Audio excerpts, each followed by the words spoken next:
Hi, I'm Glenn Hughes. And I'm Ed Muzio. For 3 decades, I've been working inside a publicly traded company. And for over a decade, I've been an entrepreneur supporting companies like Glenn's from the outside. In this series, we look at the problems and challenges of the modern workplace and provide our ideas and advice from the inside and out.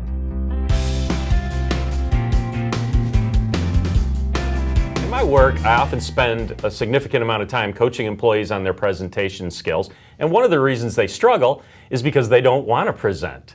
They say to me, I'm not a salesman, I'm not a marketer. Why can't I just focus on my work and get rewarded for that?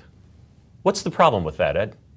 Well, I do a lot of work with technical professionals as well, and legal and other analytical professions, and I hear this too. The problem with that is usually you're in an organization with a bunch of people that are doing coordinated work because the work is too complicated for one person to do it themselves. That's why we have organizations. And you have to coordinate your work with the work of the others, and absent telepathic communication, we have to talk to each other about what we're doing, which is presentations. So unless you think you can do all the work yourself and your organization agrees, you're never going to get out of the business of somehow interacting and presenting about your work.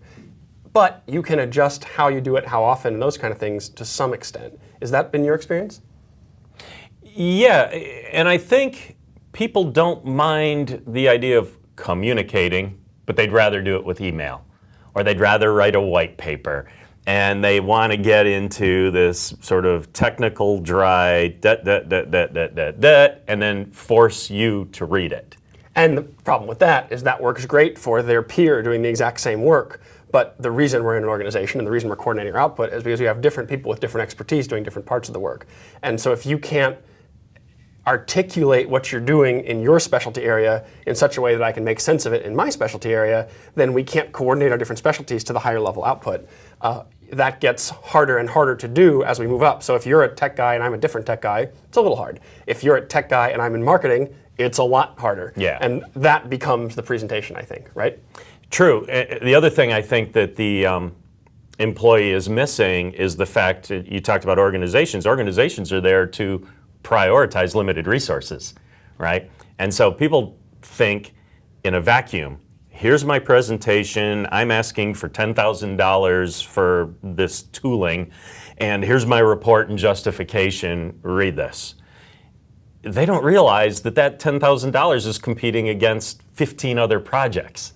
That's mistake number 2. So mistake number 1 is I think the person reading it understands everything I understand and has my perspective. And mistake number 2 is I think the person reading it has nothing else to do with that money but give it to me. Right. And both of those are answered to a large extent by the same question we ask in Presentation Skills 101, which is how well do you understand your audience and can you put yourself in their position and make it make sense to them. Right. And I think that's a more useful start of presentation skills actually than where do I put my slides, which is, you know, I'm going to go talk to marketers and I'm a tech guy.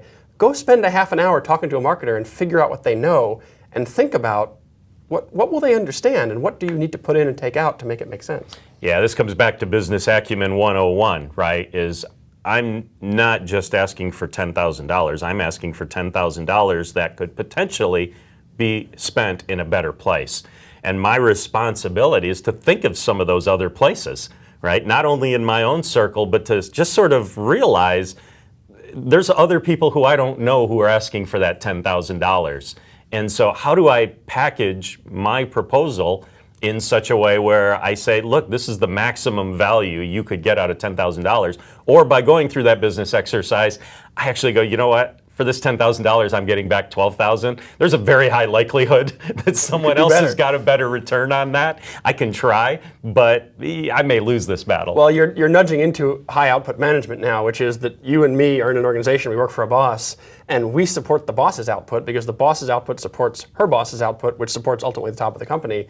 And so it falls to you and I to make recommendations to our boss as to where the money should go, not to fight for the money. Right. Because the system makes better decisions if we both understand each other and say, look, between us, we think it's better over here. Or we both go up and say, we both think it's better here, here's why, help us decide. But not, I'm going to cut your legs off while you're not looking so I get your money. Right. That doesn't help anybody.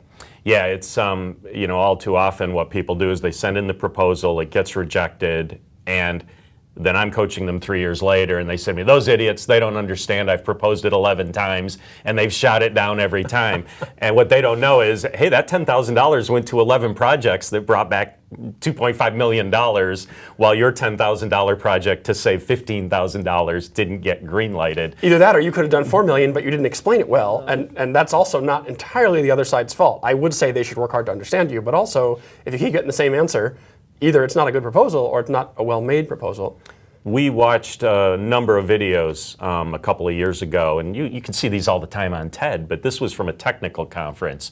And the entire range of presenters were Nobel Prize winners and Science Award winners, the best of the best, right? The most brilliant people on the planet. And what we saw is no matter how geeky or quirky or professorial they were, they all communicated their ideas really clearly.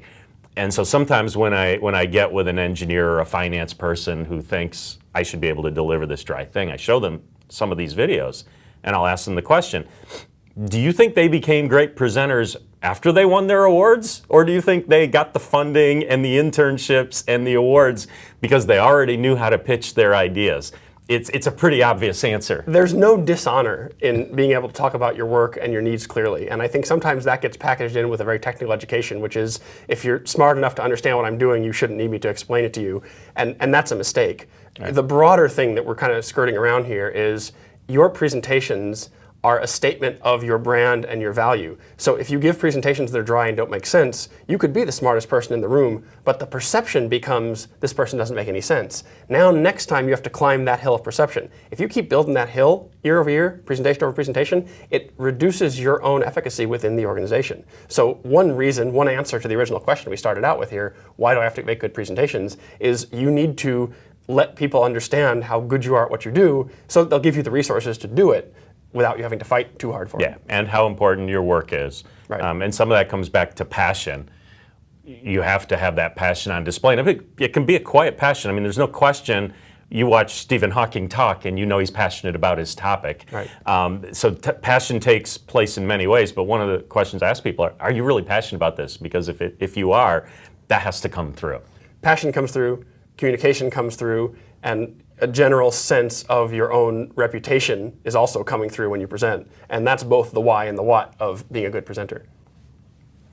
So let's ask our audience, how are you going to pull together all those components to present your important projects better?